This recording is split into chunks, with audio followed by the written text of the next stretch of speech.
आपने अंतर में जो कुछ प्राप्त किया हो वही आपकी सफलता है। क्योंकि आप अधिकांश लोगों में सुख या सफलता का अभाव देखते हैं, इसलिए यह मत सोचिए कि जीवन की यही नियति है। आप जो कुछ भी बनना चाहते हो वह बन सकते हैं। आपने अपने अंतर में जो कुछ प्राप्त किया है वही आपकी सफलता निर्धारित करता है। यदि आपके अंतर में कुछ भी नहीं है तो आपको कोई सुख नहीं मिल सकता। और यदि बाहर आपके पास कुछ नहीं है, परंतु अंतर में आप सुखी हैं तो आप पूर्णतः सफल हैं।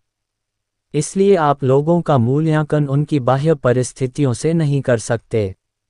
आपके इर्द गिर्द ही भीड़ में कोई ऐसा मनुष्य हो सकता है जो आध्यात्मिक दृष्टिकोण से पहुंचा हुआ हो, जिसने सच्ची आत्मिक शांति एवं सुख अंतर में प्राप्त कर लिया हो।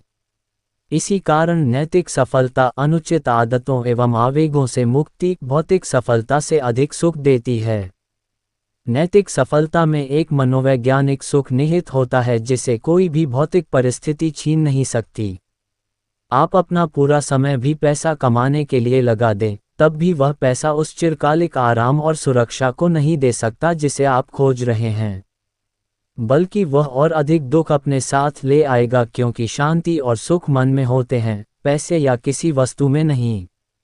यदि आप अपना कुछ समय मन को भी नियंत्रित करने में न लगाएं तो भौतिक समृद्धि चाहे किसी भी मात्रा में आप प्राप्त क्यों न कर लें, वह आपको कभी भी संतुष्ट नहीं करेगी।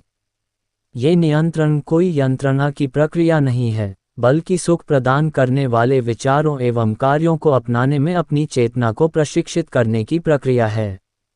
आपका सुख ही आपकी सफलता है, इसलिए किसी को भी अपना सुख छीनने मत दीजिए। जो लोग आपको दुखी बनाना चाहते हैं उनसे अपनी रक्षा कीजिए। जब मैं छोटा था तब कोई अगर मेरे बारे में झूठ कहता तो मैं बहुत चिढ़ जाता था, परंतु बाद में मैंने देखा कि लोगों का अनुमोदन प्राप्त करने की चेष्टा से कहीं अधिक अच्छा है अपनी अंतरात्मा को संतुष्ट रखना। अंतर्विवेक या सद असद विवेक बुद्धि अंतर ज्ञान से संबंधित होती है। वह आपके विषय में और आपके उद्देश्यों के विषय में आपको सत्य बताती है। जब आपका अंतःकरण साफ होता है, जब आप अपने अंतःकरण में जानते हैं कि आप जो कर रहे हैं वह उचित है, तब आपको कोई भय नहीं लगता। साफ अंतःकरण एक प्रकार से भगवान का प्रमाण पत्र है। अपने अंतःकरण के न्यायासन के समक्ष निष्कलंक रहें तो आप सुखी रहेंगे और भगवान की कृपा आप पर रहेगी। यदि आप पैसा नहीं कमा पाते हैं तो वह इसलिए है कि आप उसके लिए पर्याप्त एकाग्रता से प्रयास नहीं करते। उसी प्रकार यदि आप सुखी नहीं हैं तो वह इसलिए है कि आप सुखी बनने के लिए पर्याप्त एकाग्रता के साथ प्रयास नहीं करते। पीठ पर सोना ढोने वाला खच्चर उस सोने के मूल्य को नहीं समझ सकता। उसी प्रकार यात्रा के अंत में तो कम से कम कुछ सुख मिलेगा, इस आशा से मनुष्य अपने जीवन का बोझ ढोने में इस प्रकार मग्न है कि वह ये समझ ही नहीं पा रहा है कि उसके भीतर ही आत्मा का सर्वोच्च सुख और अनंत परमानंद विद्यमान है। वह संपत्ति की खोज कर रहा है, इसलिए उसे पता ही नहीं चलता उसके अपने भीतर ही सुख की संपत्ति के अंबार लगे हुए हैं। स्वर्ग भीतर है, बाहर किसी वस्तु में नहीं। भारत में आश्रम में हमारा जीवन अत्यंत कठोर होता था।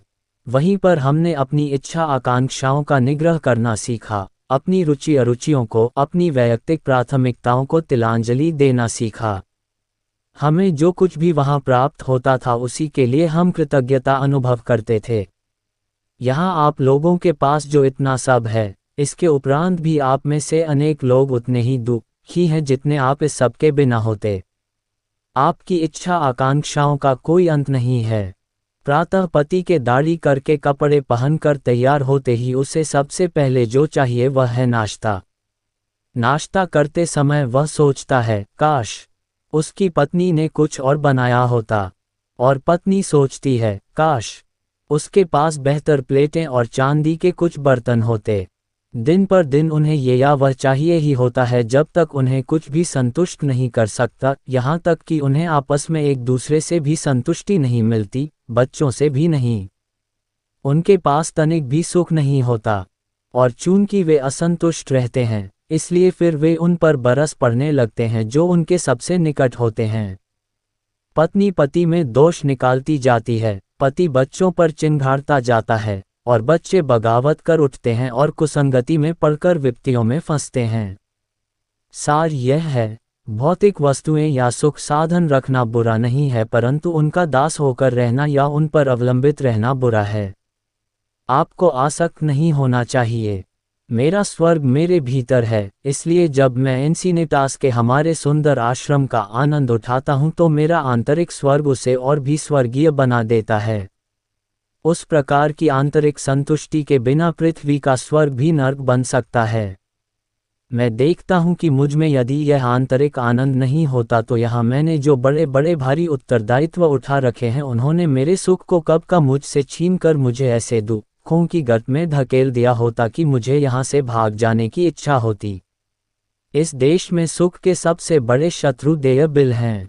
अमेरिका के बारे में ऐसा बहुत कुछ है जो मुझे बहुत अच्छा लगता है, विशेषतः लोगों से मुझे अत्यंत प्रेम है, परंतु आप लोगों की यह कल्पना कि आपको सुखी बनने के लिए कुछ विशिष्ट वस्तुओं का होना आवश्यक है, केवल भ्रम है।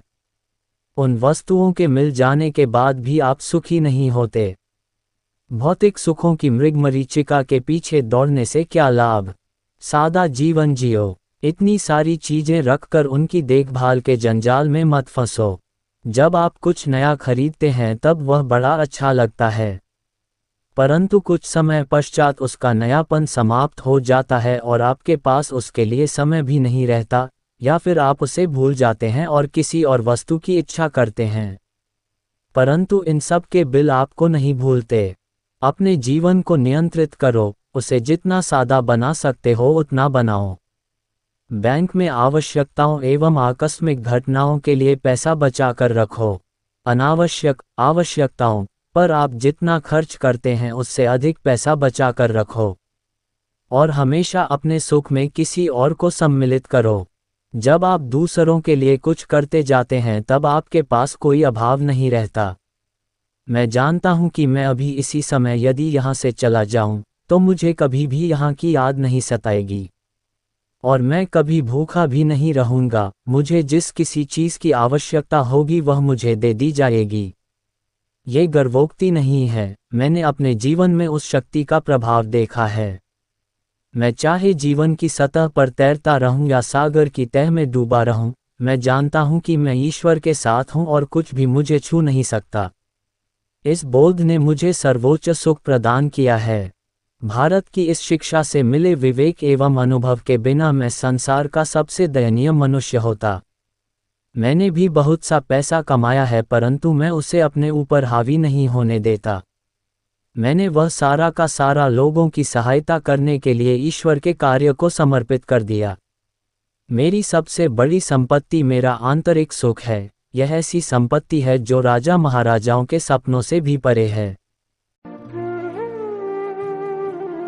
कमजोर मन को ऐसे मजबूत बनाओ। सकारात्मक विचारों में लगाई हुई इच्छाशक्ति को किसी भी हालत में कमजोर मत पड़ने दो। एक बार यदि आपने तय कर लिया मैं करूंगा, तो कभी भी पीछे मत हटो। आपने कहा मुझे कभी सर्दी नहीं लग सकती, और दूसरे ही दिन आपको भयंकर सर्दी लग गई, और उससे निराश होकर यदि आपने अपने संकल्प को कमजोर होने दिया तो आप अपनी इच्छाशक्ति को दुर्बल ही रहने दे रहे हैं। आपके संकल्प के विपरीत कुछ होता है तो भी आपको किसी कीमत पर धैर्य नहीं छोड़ना चाहिए। ये जानकर पूर्ण विश्वास रखते जाइए वह होकर रहेगा। यदि आप बाहरी तौर पर कहते हैं मैं करूंगा और अंदर से सोचते हैं मैं नहीं कर सकता, तो आप विचार की शक्ति को निष्क्रिय कर देते हैं और अपनी इच्छाशक्ति को नपुंसक बना लेते हैं। यदि रोग या अन्य किसी प्रतिकूलता से लड़ते लड़ते आपकी इच्छाशक्ति कमजोर हो जाती है तो आपको उसे फिर से बलवान बनाने के लिए दूसरों की प्रार्थनाओं एवं संकल्पों के माध्यम से सहायता लेनी चाहिए। परंतु अपनी चेतना को बदलने का काम आपको स्वयं भी करते ही रहना होगा।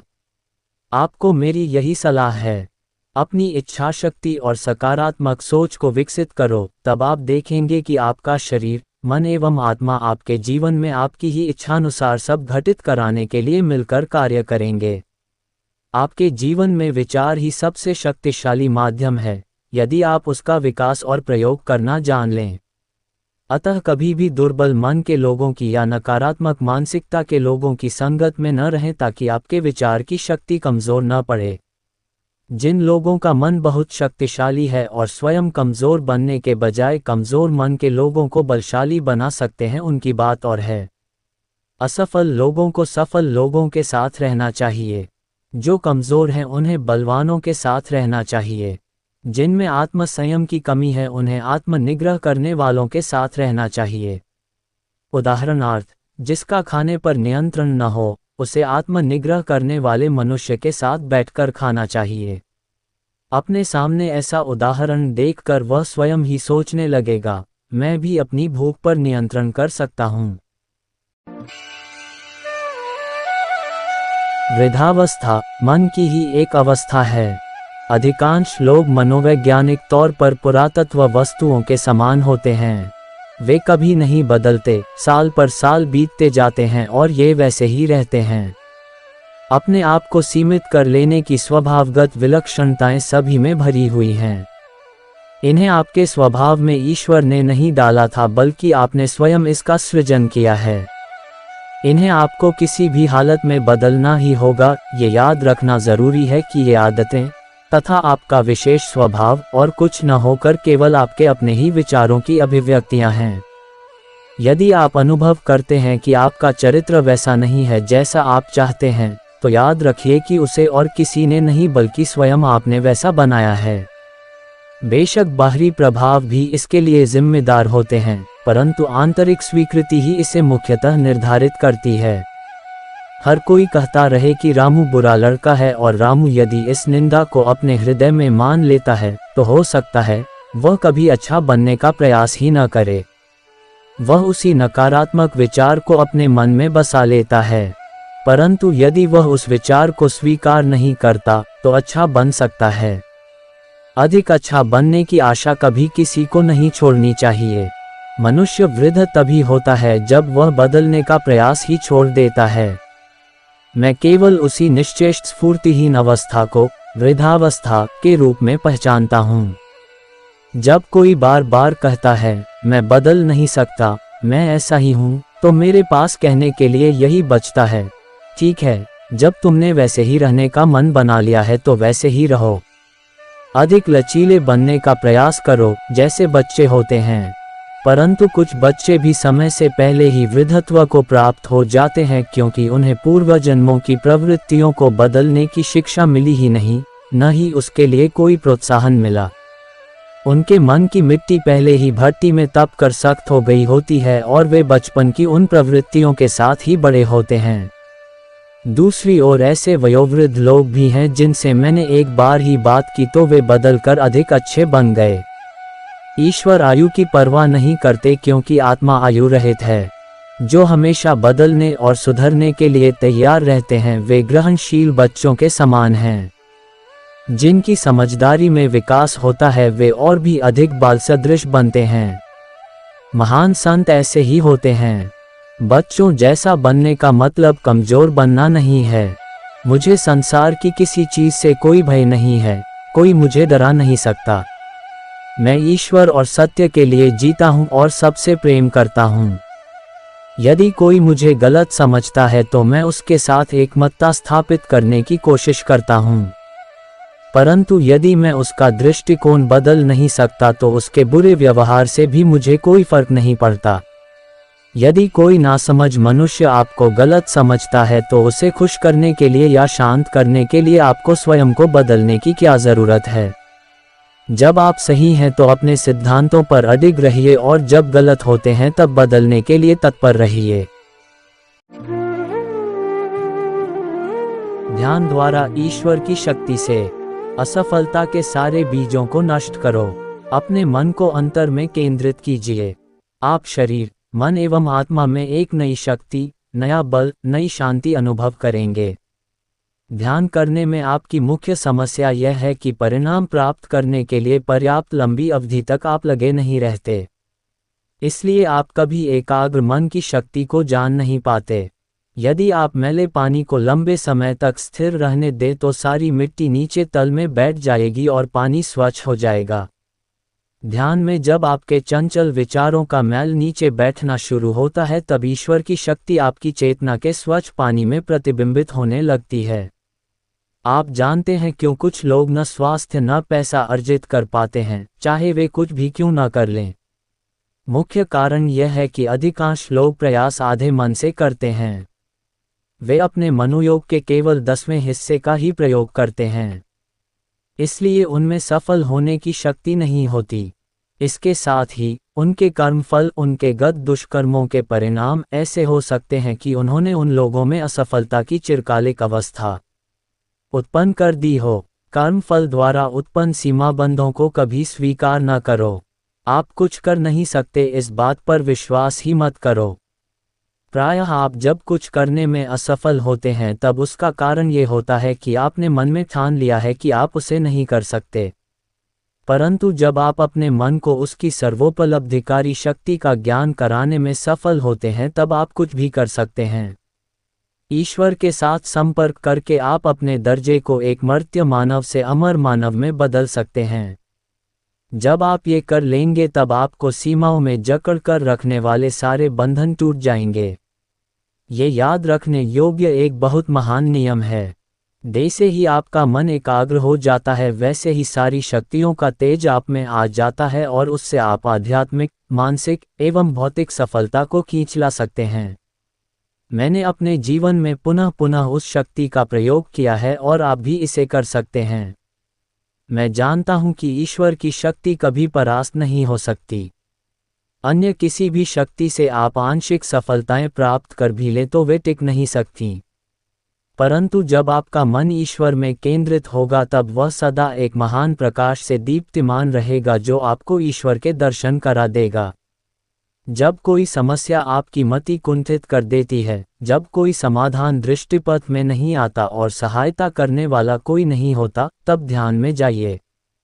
समाधान मिलने तक ध्यान कीजिए, वह अवश्य मिलेगा। मैंने इसे सैकड़ों बार आजमाया है और मैं जानता हूं कि मन की एकाग्रता शक्ति कभी असफल नहीं होती।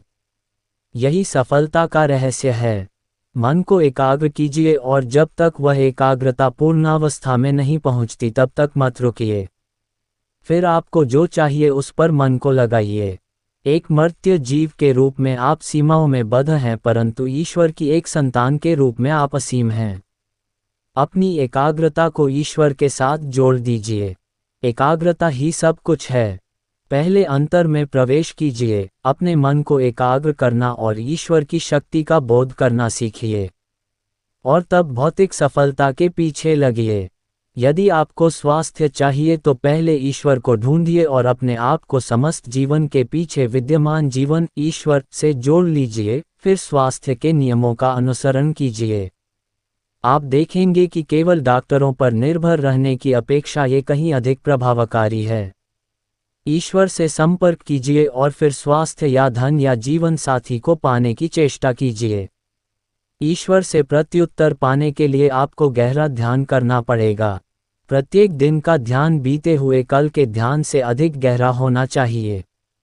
तब आप देखेंगे कि जैसे ही आपका मन एकाग्र हो जाता है, वह एकाग्रता शक्ति आपके मन की सारी न्यूनता को जलाकर नष्ट कर देती है और आप अनुभव करते हैं कि आप ईश्वर की शक्ति से सराबोर हैं। वह शक्ति असफलता के सारे बीजों को नष्ट कर देती है।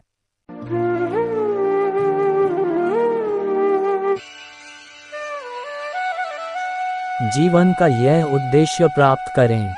श्री परमहंस योगानंद जी मेरे दिव्य गुरुदेव द्वारा 3 जनवरी 1943 को हॉलीवुड शहर में स्थित सेल्फ रियलाइजेशन फेलोशिप मंदिर में दिया गया प्रवचन। आज के प्रवचन का विषय बहुत ही महत्वपूर्ण है। आज आप यहाँ जो कुछ भी सुनने वाले हैं उसे जहाँ तक हो सके याद रखने का और अपने जीवन में उतारने का निरंतर प्रयास करें। प्रायः होता यह है कि थोड़े समय के लिए लोग अत्यधिक प्रेरित हो जाते हैं और जल्दी ही जो कुछ सुना था वह सब भूल जाते हैं। इसीलिए मैं प्रायः पुनरावृत्ति का प्रयोग करता हूँ, क्योंकि मानवीय चेतना की कठोर परतों को भेद कर किसी सत्य को अंदर उतारने के लिए उसे बार बार दोहराना आवश्यक होता है। इस प्रकार बार बार सुनने से वह मनुष्य के विचारों में घुल मिल जाता है। किसी प्रवचन को केवल सुनने में और उसमें निहित सत्यों को अपने जीवन में उतारने में बहुत अंतर है।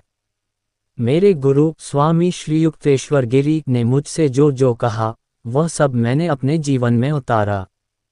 यह उनकी शिक्षा का ही परिणाम है कि मैंने हमेशा ही अपनी आध्यात्मिक प्रधानताओं को सर्वोपरि रखा। मैं 3 बातों में कभी नहीं चूकता: सुबह और रात का ध्यान, मेरे व्यायाम और जनसेवा। ये मैं हर हाल में करता ही हूँ। अन्य कम महत्व के कार्यों को किसी भी तरह निपटा लेता हूँ। ईश्वर की चेतना में जीते हुए अब मैं देखता हूँ कि कई चीज़ें जो कभी मुझे अत्यावश्यक प्रतीत होती थीं, अब अनावश्यक लगती हैं। कल रात मुझे नींद की कोई आवश्यकता ही महसूस नहीं हुई क्योंकि ईश्वर का बोध मेरी चेतना में बहुत प्रबल था।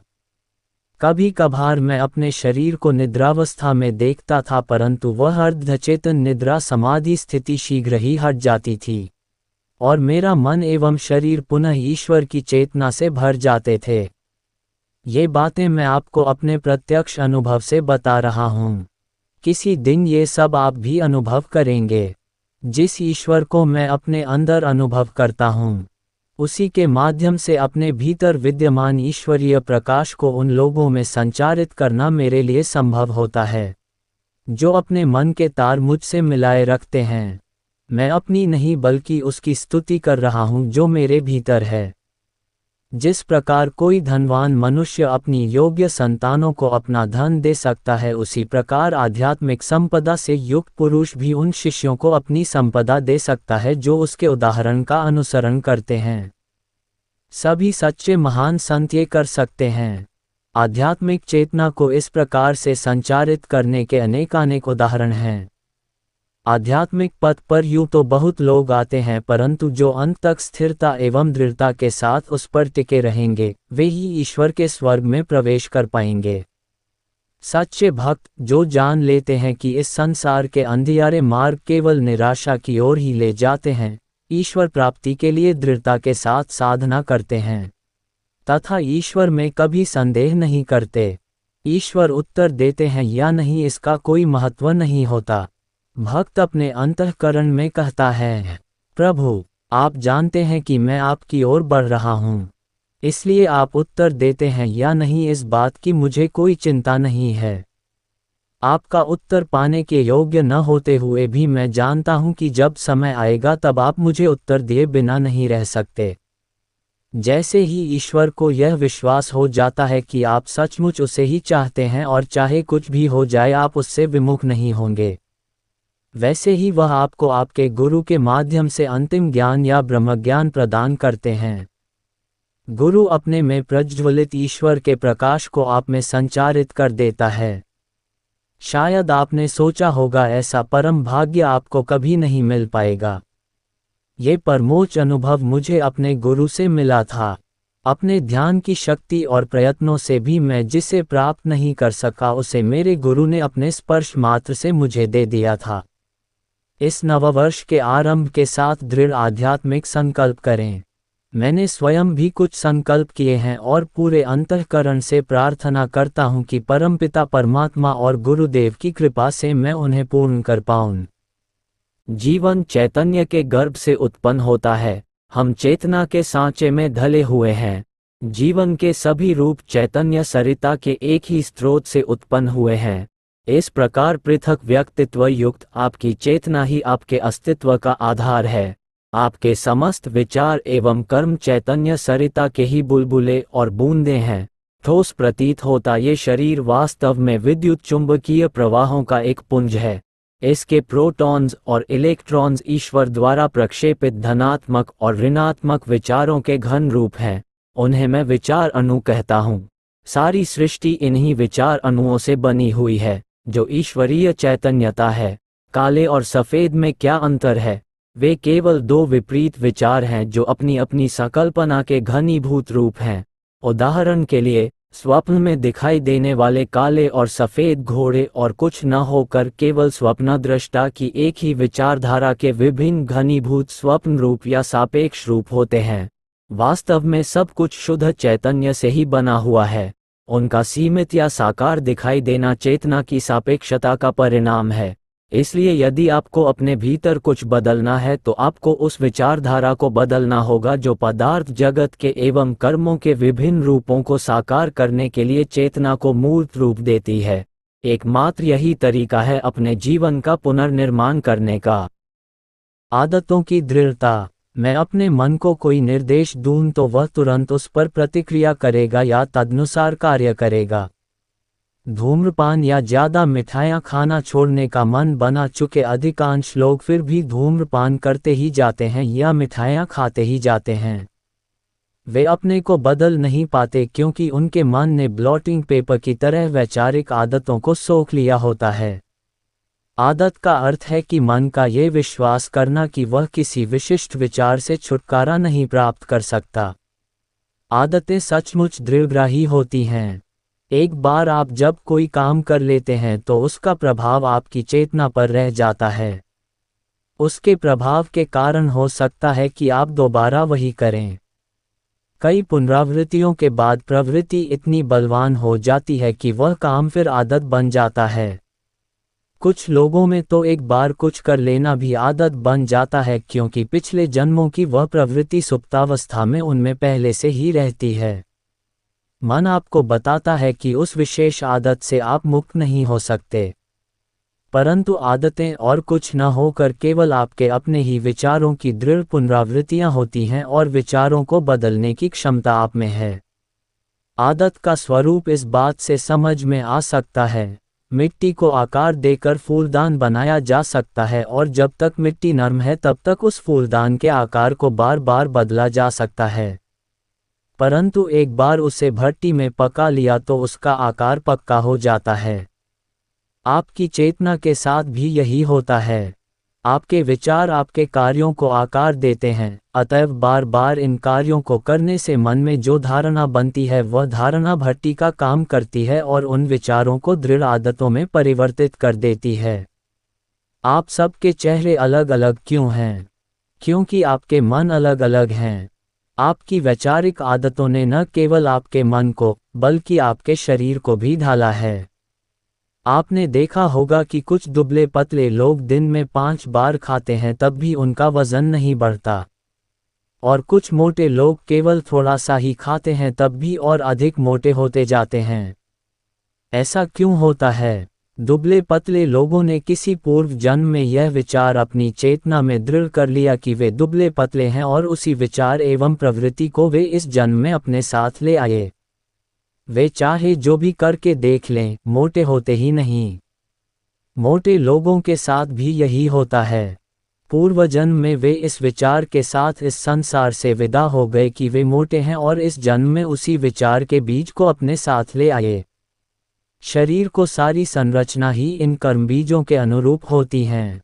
आपको यदि अपनी शरीर रचना बदलनी है तो आपको मन में दृढ़ता के साथ कहना पड़ेगा, वह मैं ही था जिसने अपने को अपनी सोच से दुबला पतला या मोटा या बीमार बना लिया। अब मैं इच्छा शक्ति द्वारा ये चाहता हूँ कि मैं हट्टा कट्टा या जो भी आप चाहें बनूं। यदि आप उस विचार को निकाल बाहर फेंक सके जिसने आपको अपनी वर्तमान इच्छा के विपरीत कुछ बना रखा है तो आप अपने शरीर में परिवर्तन होता देखेंगे। मैं अपने वजन को यथास्थिति में बनाए रख सकता हूँ। युवावस्था में मेरी समस्या ये थी कि मैं बहुत ही पतला था। गुरुदेव स्वामी श्री युक्तेश्वर जी ने मुझे उस चेतना से मुक्त किया, इसलिए तब से मैंने हट्टा कट्टा बने रहना ही पसंद किया। वृद्धावस्था मन की ही एक अवस्था है। अधिकांश लोग मनोवैज्ञानिक तौर पर पुरातत्व वस्तुओं के समान होते हैं। वे कभी नहीं बदलते, साल पर साल बीतते जाते हैं और ये वैसे ही रहते हैं। अपने आप को सीमित कर लेने की स्वभावगत विलक्षणताएं सभी में भरी हुई हैं। इन्हें आपके स्वभाव में ईश्वर ने नहीं डाला था बल्कि आपने स्वयं इसका सृजन किया है। इन्हें आपको किसी भी हालत में बदलना ही होगा। ये याद रखना जरूरी है कि ये आदतें तथा आपका विशेष स्वभाव और कुछ न होकर केवल आपके अपने ही विचारों की अभिव्यक्तियां हैं।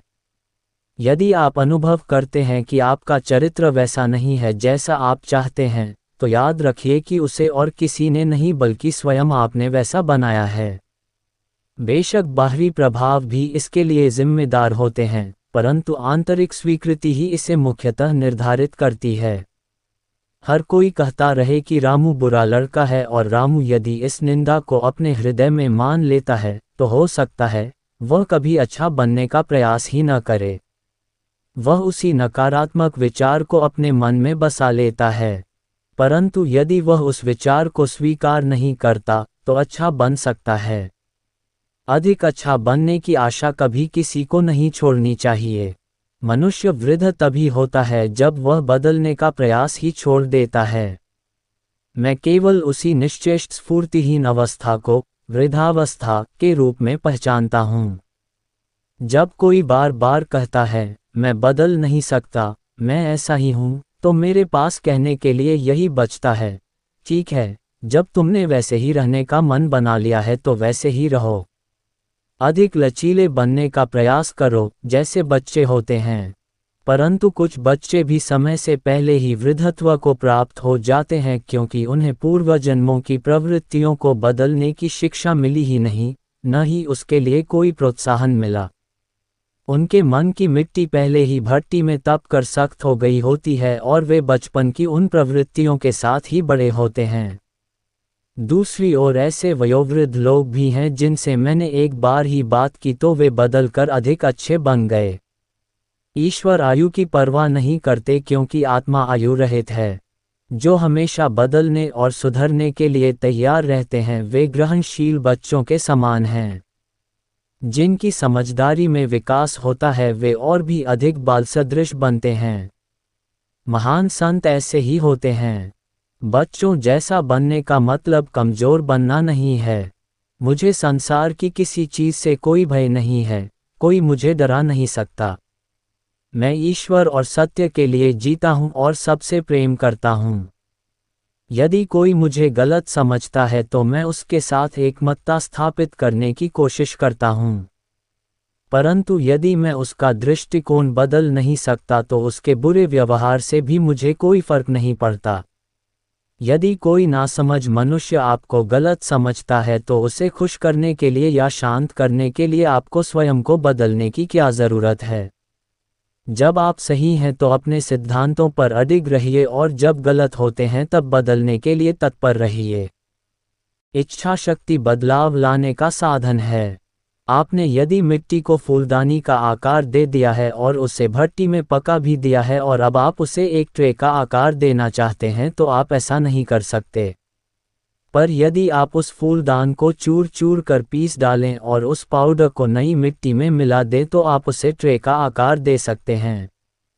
उसी प्रकार जब कोई बुरी आदत आपके मन में पक्की बैठ जाती है और आप उसे बदलना चाहते हैं तो आपको अपनी प्रबल इच्छा शक्ति से उसे चूर चूर करना होगा और तब उसे नए अच्छे कार्यों में लगाना होगा जिनसे नई अच्छी आदतों का निर्माण हो सके।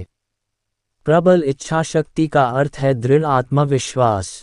जिस क्षण आप अपने अंतःकरण में कहते हैं मैं इस आदत से बंधा हुआ नहीं हूँ, और सचमुच आपका मतलब वही रहता है, उसी क्षण वह आदत नष्ट हो जाएगी।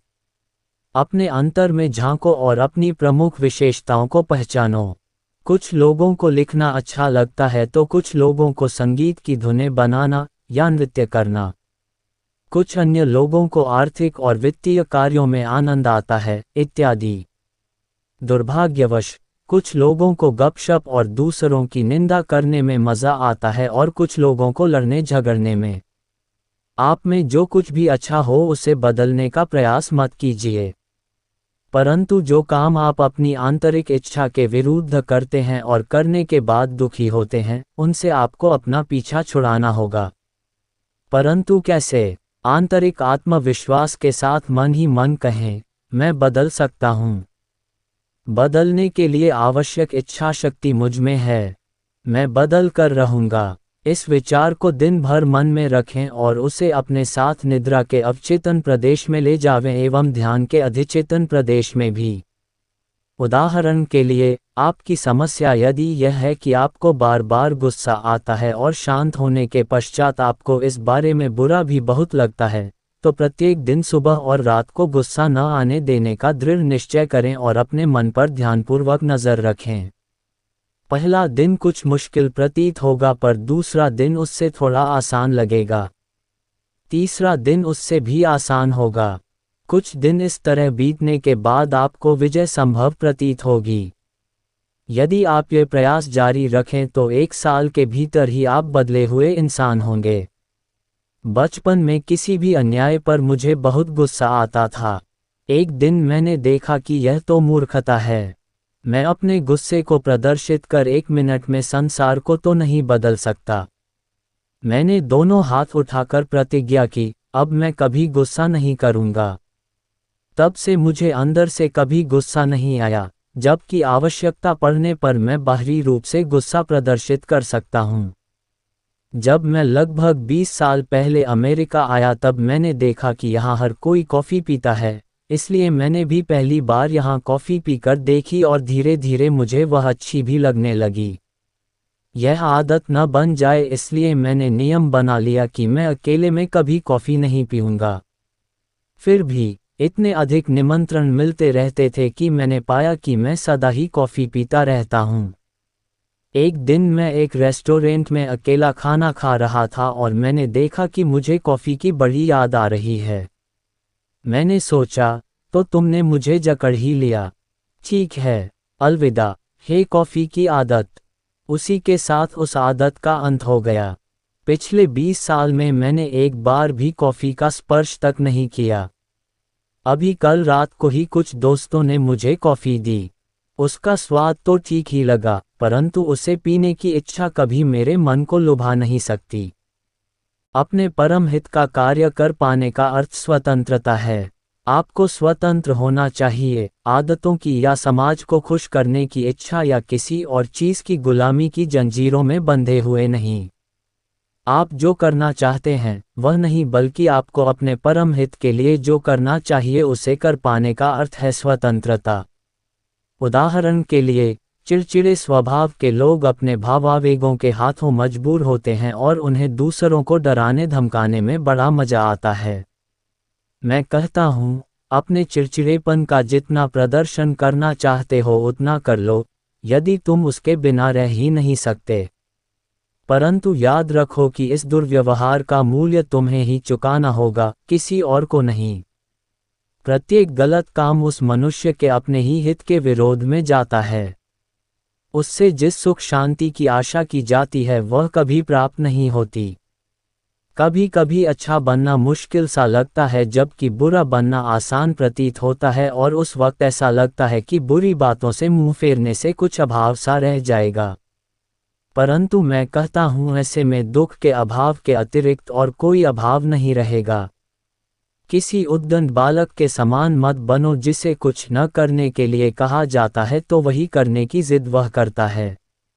संतों ने जो जो करने के लिए मना किया है वह सब विषयुक्त शहद के समान है। मैं कहता हूँ मत चखो उसे। आप कह सकते हैं, पर यह तो बड़ा मीठा है। इस पर मैं ये कहता हूँ कि आप उसे चखने के बाद स्वयं को ध्वस्त कर लेंगे। बुराई को इसीलिए मीठा बनाया गया है कि आप उसके धोखे में आ जाएं। विषयुक्त शहद के बीच और आपके परम हित के बीच का भेद जान पाने के लिए आपको अपनी विवेक बुद्धि का प्रयोग करना होगा। ऐसी सब बातों से दूर रहो जो अंत में आपको हानि पहुंचाने वाली हैं, तथा उन बातों को अपनाओ जो तुम्हें स्वतंत्रता और सुख देने वाली हैं। इस नूतन वर्ष में अपनी चेतना को बदल डालो। स्वतंत्रता दिलाने वाली अच्छी आदतों और सद्व्यवहार को विकसित करो। जिस दिन तुम ये कह पाओगे, मैं बुरी आदतों के वशीभूत हो कोई काम नहीं करता क्योंकि वे मेरे हित की विरोधी हैं, मैं अपनी इच्छा से केवल अच्छाई को ही चुनता हूँ, तो वह स्वतंत्रता होगी। तुम सब में मैं वही देखना चाहता हूँ। विवेक और इच्छा शक्ति दोनों ही आवश्यक हैं। अपनी चेतना की पुनर्रचना का अर्थ है विवेक बुद्धि द्वारा निर्देशित तथा इच्छा शक्ति द्वारा शक्तिपूरित इच्छा स्वातंत्र्य का उपयोग करना। विवेक आपकी विवेचक दृष्टि है और इच्छा आपकी गति की शक्ति है। इच्छा शक्ति के अभाव में आपको विवेक के प्रयोग द्वारा ये तो पता चल जाएगा कि उचित क्या है, पर आप उस पर अमल नहीं कर पाएंगे। ज्ञान पर अमल करने से ही लक्ष्य पर पहुंचा जा सकता है। इसलिए विवेक बुद्धि और इच्छा शक्ति दोनों ही आवश्यक हैं। इच्छा शक्ति को विकसित करना आसान है। पहले छोटी छोटी उपलब्धियों को प्राप्त करने का प्रयास करो। धीरे धीरे उन प्रवृत्तियों को मिटाएं जिनके बारे में आप पहले सोचते थे कि आप उन पर विजय नहीं पा सकते। अपनी चेतना पर नज़र रखो। आत्मनिरीक्षण की आदत डालो। अपने विचारों और व्यवहार का निरीक्षण एवं विश्लेषण करते रहो। जब बुरी आदतों या प्रवृत्तियों के स्पष्ट लक्षण नजर आवे तो प्रखर इच्छाशक्ति के साथ उनका विरोध करें। जब पहली बार आप किसी प्रलोभन के शिकार हुए थे तब आपने सोचा नहीं था कि आप उसे बार बार करने के लिए विवश हो जाएंगे, परंतु कुछ एक बार पुनरावृत्ति करने पर आदत ने अधिकार जमा लिया। आखिर में आपने सोचा कि आप उस आदत को नहीं छोड़ सकते, परंतु आप उसे छोड़ सकते हैं यदि आप अपनी ईश्वर प्रदत्त विवेक बुद्धि और इच्छाशक्ति का उपयोग करें। आदतें केवल दिमाग में बने हुए गहरे खांचे होते हैं। मन की सुई आदतों के उन्हीं रिकॉर्डों को बार बार बजाती है। यहाँ तक कि शरीर की रासायनिक प्रक्रिया भी इसमें अपनी प्रतिक्रिया दिखाती है, जैसा कि व्यसनाधीनता में देखा जाता है। मन और इच्छा शक्ति के प्रयोग से इन खांचों को बदला जा सकता है। शुरू में ही कोई नाटकीय परिवर्तन लाने का प्रयास मत करो। अपनी अंतर्निहित आदेशात्मक शक्ति को विकसित करने के लिए पहले छोटी छोटी बातों के साथ प्रयोग करो। मैं देख रहा हूं कि आज यहाँ उपस्थित कई लोग इन उपदेशों का पालन कर अपनी बुरी आदतों से मुक्त हो जाएंगे। अवांछनीय विचारों को मन से निकाल दो। नए वर्ष का आरंभ बुरी आदतों का सामना करके उन्हें जीतने के संकल्प के साथ करो। सीधे बैल के सींगों को पकड़ो और उसे दबाकर ठंडा कर दो। तुम्हारी बुरी आदतें शैतानी शक्तियां हैं जिन्होंने तुम्हें ईश्वर से दूर कर रखा है। अच्छी आदतों की तुलना अच्छे लोगों के साथ की जा सकती है। जब वे तुम्हारे मन की खिड़कियों से अंदर झांकती हैं तो देखती हैं कि वे तुम्हारे जीवन में नहीं आ सकती, क्योंकि तुम्हारी चेतना की सारी कुर्सियों पर बुरी आदतों ने कब्जा कर रखा है। उन अवांछनीय तत्वों को निकाल बाहर करो और अच्छे तत्वों को अंदर आने दो। अपने आप को बदलने के लिए तुम्हें किसी और व्यक्ति या चीज़ की जरूरत नहीं है, केवल अपनी चेतना को बदलना है। सीधे शब्दों में कहा जाए तो तुम्हें केवल इतना ही करना है कि जिन विचारों को तुम नष्ट करना चाहते हो उन्हें अपने मन से निकाल दो और उनके स्थान पर अच्छे विचारों को प्रतिष्ठापित कर लो। यही स्वर्ग की चाबी है और ये तुम्हारे ही हाथ में है। अपने विचारों को बदलने से वही लोग कतराते हैं जो दिन पर दिन एक जैसा ही बर्ताव करते जाते हैं। बात केवल इतनी ही है। एक कहावत है, A woman convinced against her will is of the same opinion still. किसी महिला को उसकी इच्छा के विरुद्ध किसी बात का विश्वास दिलाया गया प्रतीत होता भी हो तो भी उसका मत वही रहता है। ये बात किसी महिला के बारे में ही क्यों कही जाए, पुरुष भी वैसा ही है। प्रत्येक को अपने गलत विचारों को ज्ञान की कैंची से काट फेंकना सीखना चाहिए। विचार ईश्वर के सर्वशक्तिमान प्रकाश एवं इच्छा शक्ति का प्रक्षेपण है।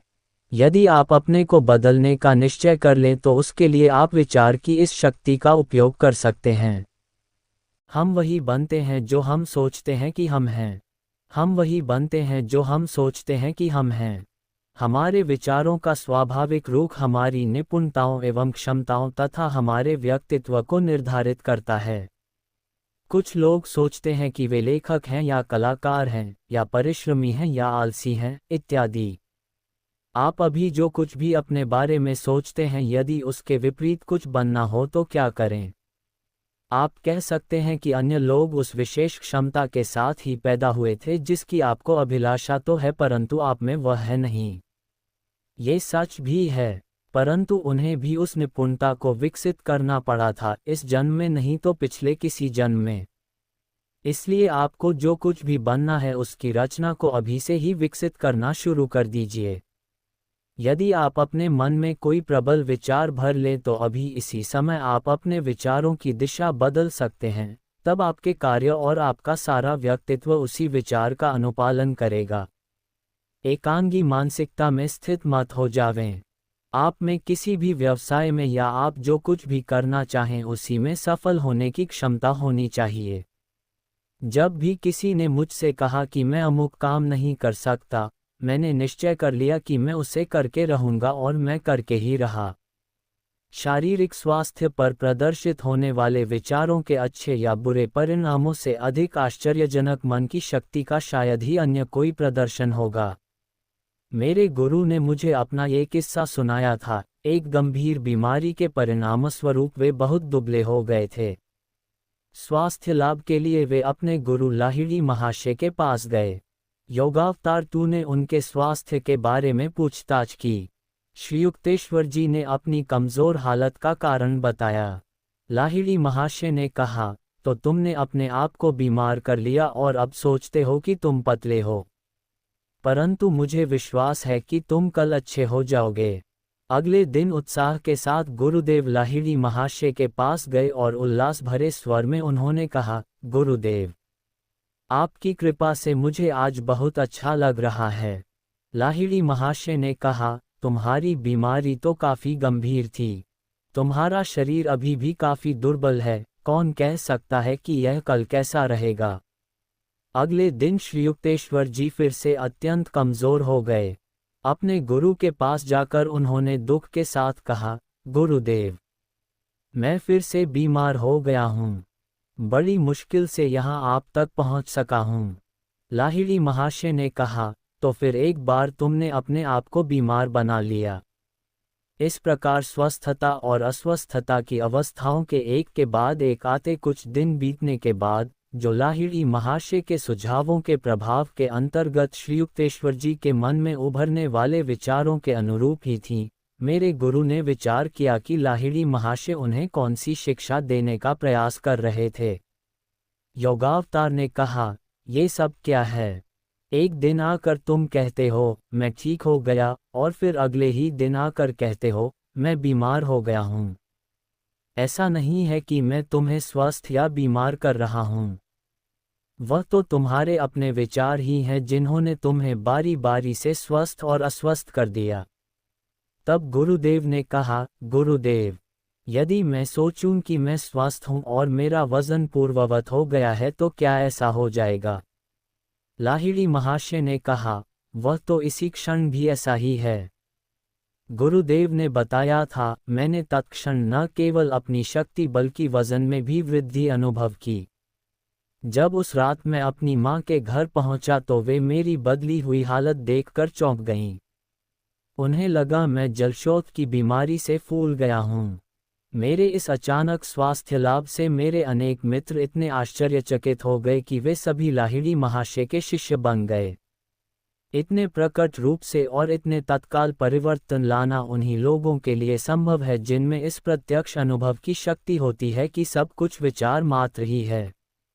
जब तक आपको साक्षात अनुभव प्राप्त नहीं होता, तब तक इच्छा शक्ति और संकल्प को बार बार दृढ़ निश्चय के साथ दोहराते हुए ही अपने विचार को साकार करने के लिए प्रयास करते रहना होगा। विचार के गर्भ से ही सारी सृष्टि उत्पन्न हुई है, विचार ने ही प्रत्येक वस्तु की सृष्टि की है। इस सत्य को यदि आप अदम्य इच्छा शक्ति के साथ अपने मन में स्थापित कर सके तो आप किसी भी विचार को साकार कर सकते हैं। ऐसा कुछ भी नहीं है जो इस बात का खंडन कर सके। सकारात्मक विचारों में लगाई हुई इच्छा शक्ति को किसी भी हालत में कमजोर मत पड़ने दो। एक बार यदि आपने तय कर लिया मैं करूँगा, तो कभी भी पीछे मत हटो। आपने कहा मुझे कभी सर्दी नहीं लग सकती और दूसरे ही दिन आपको भयंकर सर्दी लग गई और उससे निराश होकर यदि आपने अपने संकल्प को कमज़ोर होने दिया तो आप अपनी इच्छाशक्ति को दुर्बल ही रहने दे रहे हैं। आपके संकल्प के विपरीत कुछ होता है तो भी आपको किसी कीमत पर धैर्य नहीं छोड़ना चाहिए। ये जानकर पूर्ण विश्वास रखते जाइए वह होकर रहेगा। यदि आप बाहरी तौर पर कहते हैं मैं करूँगा और अंदर से सोचते हैं मैं नहीं कर सकता, तो आप विचार की शक्ति को निष्क्रिय कर देते हैं और अपनी इच्छा शक्ति को नपुंसक बना लेते हैं। यदि रोग या अन्य किसी प्रतिकूलता से लड़ते लड़ते आपकी इच्छाशक्ति कमज़ोर हो जाती है तो आपको उसे फिर से बलवान बनाने के लिए दूसरों की प्रार्थनाओं एवं संकल्पों के माध्यम से सहायता लेनी चाहिए। परंतु अपनी चेतना को बदलने का काम आपको स्वयं भी करते ही रहना होगा। आपको मेरी यही सलाह है, अपनी इच्छाशक्ति और सकारात्मक सोच को विकसित करो, तब आप देखेंगे कि आपका शरीर, मन एवं आत्मा आपके जीवन में आपकी ही इच्छानुसार सब घटित कराने के लिए मिलकर कार्य करेंगे। आपके जीवन में विचार ही सबसे शक्तिशाली माध्यम है, यदि आप उसका विकास और प्रयोग करना जान लें। अतः कभी भी दुर्बल मन के लोगों की या नकारात्मक मानसिकता के लोगों की संगत में न रहें ताकि आपके विचार की शक्ति कमज़ोर न पड़े। जिन लोगों का मन बहुत शक्तिशाली है और स्वयं कमज़ोर बनने के बजाय कमज़ोर मन के लोगों को बलशाली बना सकते हैं, उनकी बात और है। असफल लोगों को सफल लोगों के साथ रहना चाहिए। जो कमज़ोर हैं उन्हें बलवानों के साथ रहना चाहिए। जिनमें आत्म संयम की कमी है उन्हें आत्म निग्रह करने वालों के साथ रहना चाहिए। उदाहरणार्थ, जिसका खाने पर नियंत्रण न हो, उसे आत्म निग्रह करने वाले मनुष्य के साथ बैठकर खाना चाहिए। अपने सामने ऐसा उदाहरण देखकर वह स्वयं ही सोचने लगेगा, मैं भी अपनी भूख पर नियंत्रण कर सकता हूँ। अपनी चेतना को नश्वरता के भाव से दिव्यता के भाव में बदलो। जिस प्रकार विचार की शक्ति से अपने को बदलकर आप जो चाहे बन सकते हैं, उसी प्रकार और उससे भी ज़्यादा महत्वपूर्ण बात यह है कि आप अपनी चेतना को नश्वर मानव की चेतना से बदलकर दिव्य मानव की चेतना में परिवर्तित कर सकते हैं। नश्वर मानव वह है जो सोचता है, मैं इसी तरह से जीता हूँ और मरने तक ऐसा ही रहूँगा।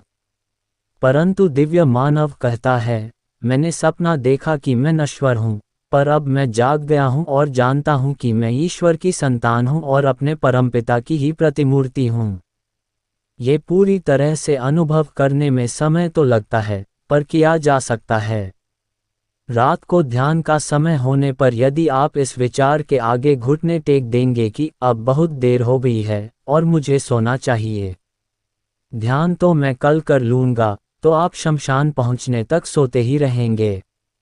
जब सारा संसार निद्रा के नशे में लुढ़क जाता है, आप ईश्वर में जागृत रहिए और दिन भर काम करते समय यह विचार मन में रखिए कि वह ईश्वर ही है जो आपके माध्यम से काम कर रहा है। वह जिम्मेदारी उसे ही सौंप दीजिए। जो हमेशा ईश्वर का चिंतन कर रहा हो वह क्या कभी कुछ गलत कर सकता है?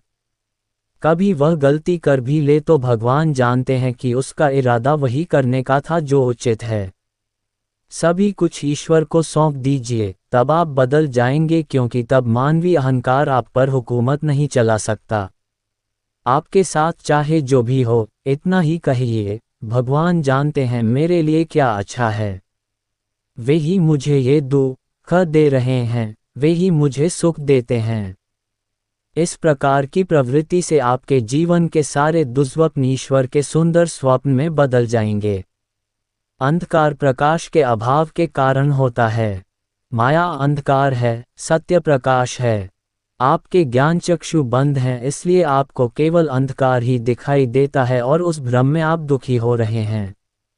अपनी चेतना को बदलिए, आंखें खोलिए, तब आपको तारों में ईश्वर के प्रकाश की चमक दिखाई देगी। अंतरिक्ष के कण कण में आपको ईश्वर की हंसी की चमक दिखाई देगी। प्रत्येक विचार के पीछे आप ईश्वर के ज्ञान सागर को अनुभव करेंगे।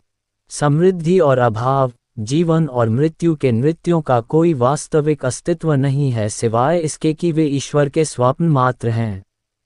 इसे अनुभव कीजिए, तब आप देखेंगे कि आपके चारों ओर नृत्य करते केवल घनीभूत विचार ही हैं और आप विचारों का सागर हैं। कुछ भी स्थिर नहीं रह सकता, न ही कुछ आपको चोट पहुंचा सकता है। अब मैं चाहूँगा कि आप सब अपनी आंखें बंद करें और किसी ऐसी एक आदत को मन में लाएं जिससे आप मुक्त होना चाहते हों। मैं ब्रह्मचैतन्य में अभी शब्दों का उच्चारण करूँगा और यदि आप मेरे साथ अपने मन को एकाग्र करें और पूर्ण विश्वास रखें तो आप उस आदत से मुक्त हो जाएंगे। यह विचार मन से निकाल दीजिए कि आप उस आदत को, वह जो भी हो, छोड़ नहीं सकते। मैं आपकी चेतना में अत्यंत शक्तिशाली विचार भेज रहा हूं कि आप अभी इसी वक्त उस आदत से मुक्त हो गए हैं। मेरे साथ साथ दृढ़ निश्चय से कहें, मैं इसी समय उस आदत से मुक्त हो गया हूं। मैं मुक्त हूं। मुक्ति के इस विचार को मन में पकड़े रहें, उस बुरी आदत को भूल जाएं। आप में से कई लोग देखेंगे कि जिस आदत को आप अभी मन से निकाल चुके हैं वह फिर कभी लौट कर नहीं आएगी। मेरे साथ कहो, मैं अपनी चेतना की पुनर्रचना करूंगा। इस नए वर्ष में मैं नया व्यक्ति बन गया हूं। और मैं तब तक अपनी चेतना को बदलता रहूंगा जब तक मैं अज्ञान के सारे अंधकार को उसमें से निकाल बाहर कर उस परमात्मा के उज्ज्वल प्रकाश को अभिव्यक्त नहीं करता जिसकी प्रतिमूर्ति के स्वरूप में मैं बना हूं।